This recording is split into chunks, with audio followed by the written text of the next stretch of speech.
Hi, welcome back to Tech with Srishti. In our previous video, we have seen the theory on IAM, and in this video, we are going to see the demonstration part of it. So we will understand how this IAM permission will work in the real world.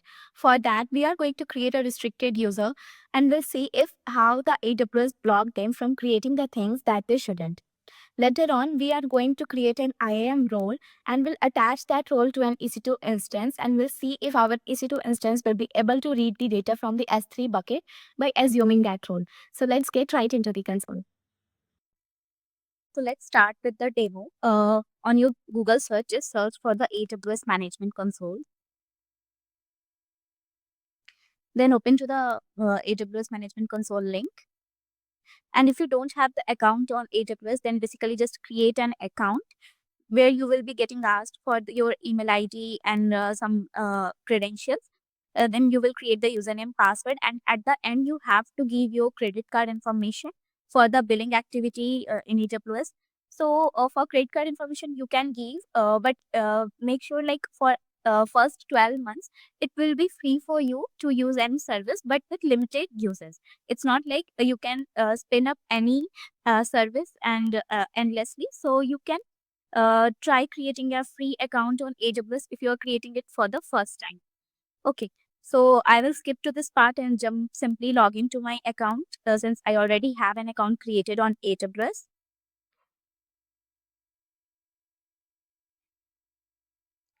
So I have, I think, already logged in to it. So it has taken to me directly here.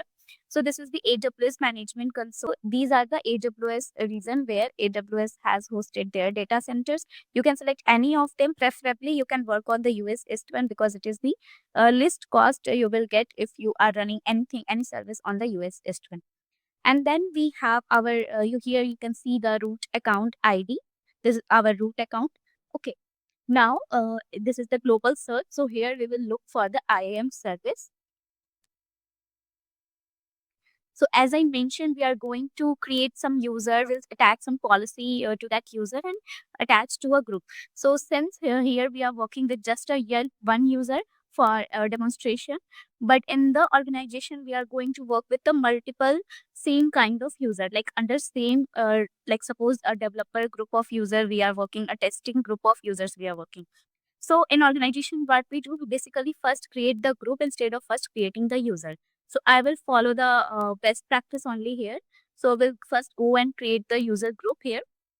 So we will name our group as uh,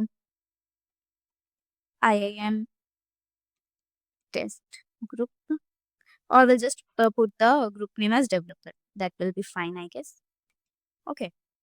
So we have created this group, and best practice is not to attach policy to a single user. Instead, we should have attached the policy to the group only so that all the user belong to that group will inherit that policy. So here also I'm going to attach a policy to that to our group that we are going to create. So I will choose the policy S3 read. Okay. What this policy do is, it is the Amazon S3 read only access. So whoever have this policy attached, they can be able to read anything that is there in our S3. S3 is the storage service in AWS. Okay, so we'll create this user group, and now we are going to create a user and we'll attach this user to this our user group. So for user, we will create a junior developer. Okay, we'll provide the user access to the AWS Management Console so that they can log in. We'll provide a custom password to the user. Okay. And then we will, for now, I'm just disabling it that they don't need to create a new password because it is for just for the demonstration purpose. So now we're going to create the next. We'll attach this user to this group, developer group will attach, since this group already have this permission also. So our user will also get this permission attached. Okay, now our user has been created. So just click on the create user. Okay, now download this CSV file. In this file, we have all the information so that our user can log in to the AWS. Okay. Now we will copy this link and let's open an incognito window so that our user can also log in there. So just open that one.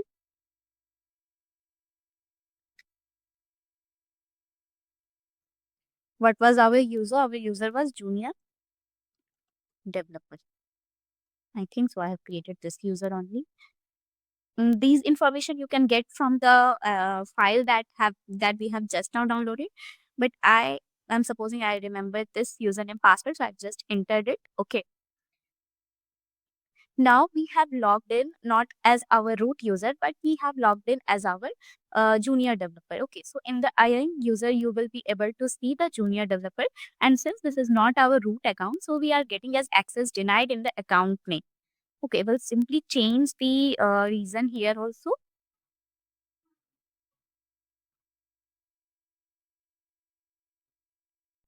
Okay, now we will see sorry, what this user can perform on the AWS. Okay, so first let's see if this user will be able to create any EC2 server. So we'll just search for the EC2 and we'll try to launch any server here on EC2. I will again show you the EC2 thing.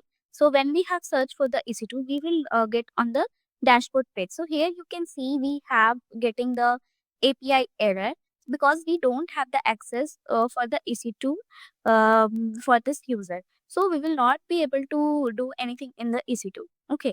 So we have provided only the S3 read permission to this user.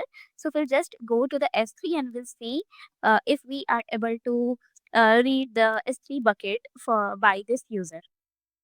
But for that, we need to have some bucket, right? So that we can verify this. So we'll go back to our root account and from there we will create some S3 bucket so that our we can check if our developer is able to view the uh, our bucket. Okay. So I have just so you have to just search for the S3 and then here we will do create bucket. Okay, just give a name to this bucket S3 1 2 3 demo bucket. Just make sure that this name is unique because S3 is a global service. So you have to provide a unique name.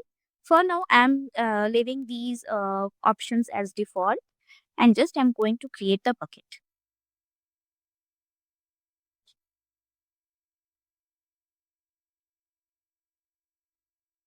Okay, also we will put some object inside that bucket to completely verify how what are the permission our developer is able to make. So we'll just upload some file here.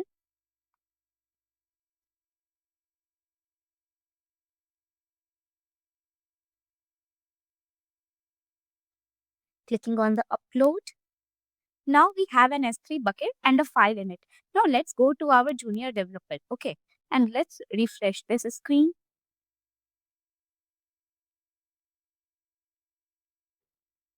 Let's see if we have that bucket.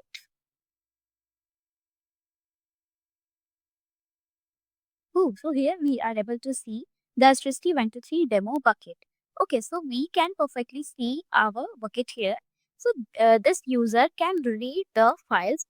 Okay, we'll see if it can read the object also inside it. Yeah, it can. So now we'll see if this user can be able to delete that bucket. So just click on the file and then click on the delete.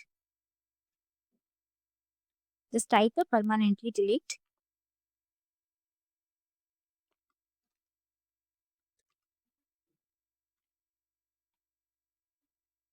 Fail to delete the object because this user we have provided just S3 read permission. So it can't delete the bucket.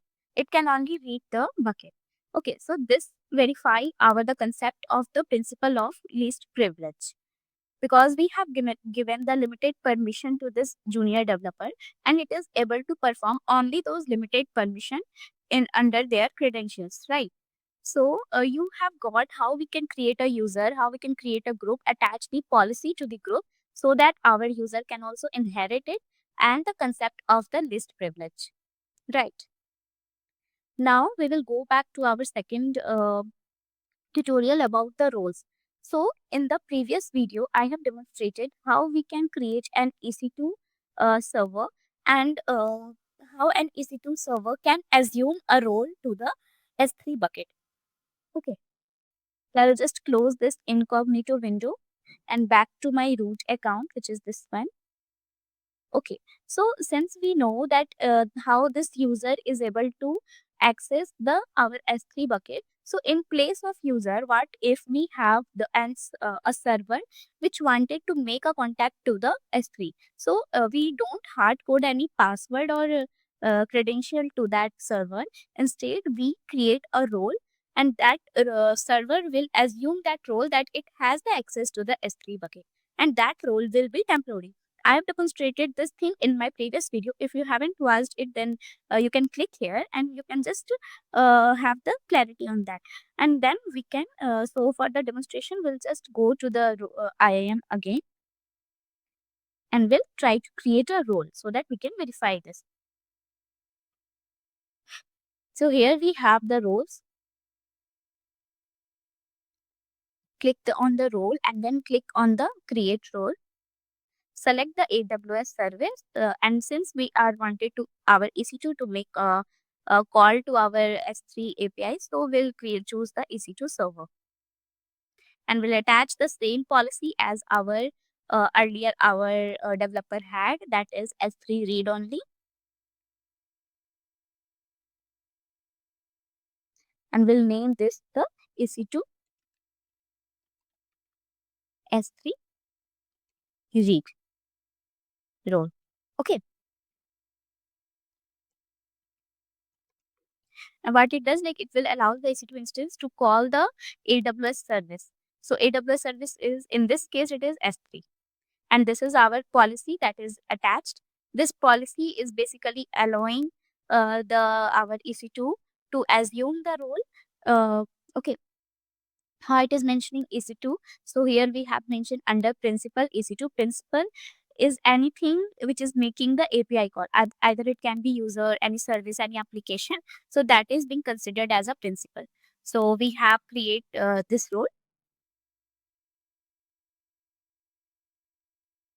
We have to verify this. So for that, we are going to create an EC2 instance and then attach this role to that EC2 instance, and we'll see if this server will be able to read that S3 bucket.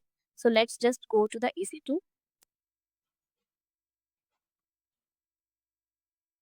We'll launch the instance.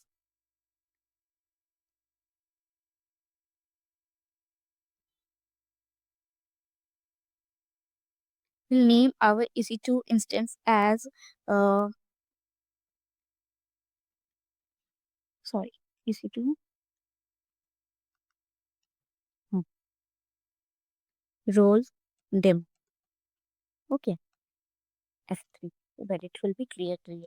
So here we are leaving everything as by default. Even key pair we are not going to create because it's just for demonstration purpose. So I'm leaving everything as default. The main thing here is when you scroll down, you will get the advanced detail. Under advanced detail, you will get the option for the IAM instance profile. So here you have to select the role. If we don't attach this role, then our EC2 will not be able to have uh, any connection with the S3, and it will not get how it can be connected to the S3. So we have to attach this role because this role have the permission to read the S3 bucket. Now we will launch this instance.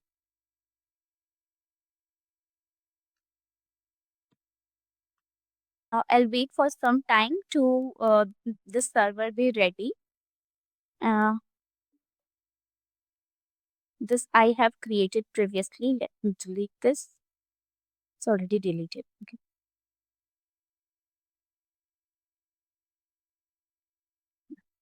So this is our current EC2 instance.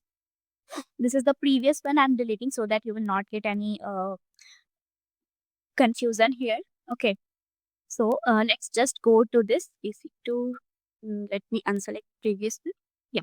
So we'll just connect it to our EC2 server. Okay. I'm using the EC2 instance connect and then simply connect it.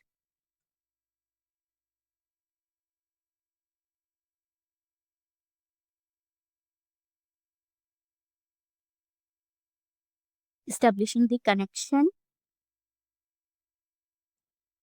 And now, after it will connected, we are going to check if our EC2 server is able to make call to our S3 bucket. So let's quickly, yeah, it's ready. So we'll just type our AWS S3 LS. LS is simply, it will like, LS will simply, it will like list the AWS, it will list the S3 bucket that we have in our account. Okay, then hit enter. Yeah, so it have given the result of Srishti 123 demo bucket. That means our EC2 is able to make contact with our S3 bucket. And this is how we secure our AWS environment. Okay, so I think you have got this. Today we have practically applied the IAM by creating a group and securely onboarding a user, proving that our access restriction work and preparing a role also for our server. So you might have noticed that we relied on AWS managed policy. We have used the S3 read only policy, which is AWS managed. But what if we need to create our own custom, highly specific rules in our policy? So, in my next video, we are going to deep dive into IAM policy. I will show you exactly how you can read and write the JSON code behind this permission so you can build your custom policies also from scratch. Okay, so now most important thing while working on AWS, after you have created and have done your demo part, then you have to delete each and every resources that you have created unless you are in need of it. So we are going to create every resources that we have created. So we have created this EC2 role, EC2 instance server. So we are just going to EC instance state and terminate the instance. Terminate. Okay.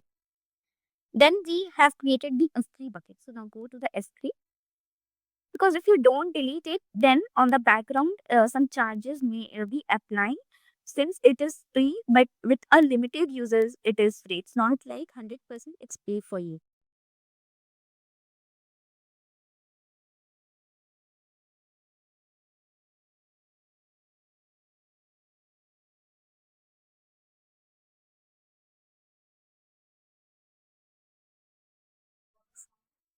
See?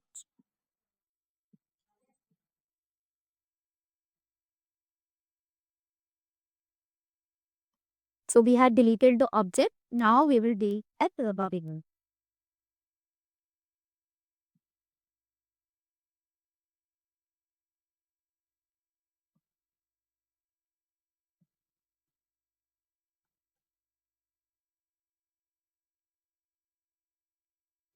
Notice that Arian, so we had like deleted the EC2 server, we had deleted S3 and the objects maybe. And now comes to the IAM part. So notice that the IAM is a free service completely. So it will not cost you anything to create user roles and policies. Okay. So, but still, we will delete the things that we don't need. I'm just confirming to the.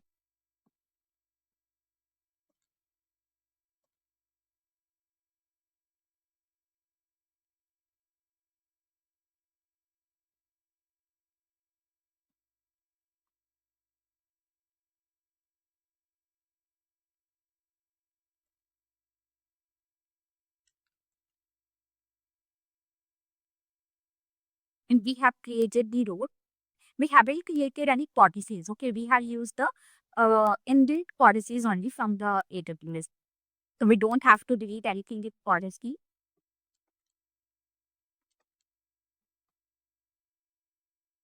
So I think we have deleted everything. So if this demo helped you understand IAM better, then please hit the like button and subscribe for more cloud security tutorials. So we'll see you in the next one.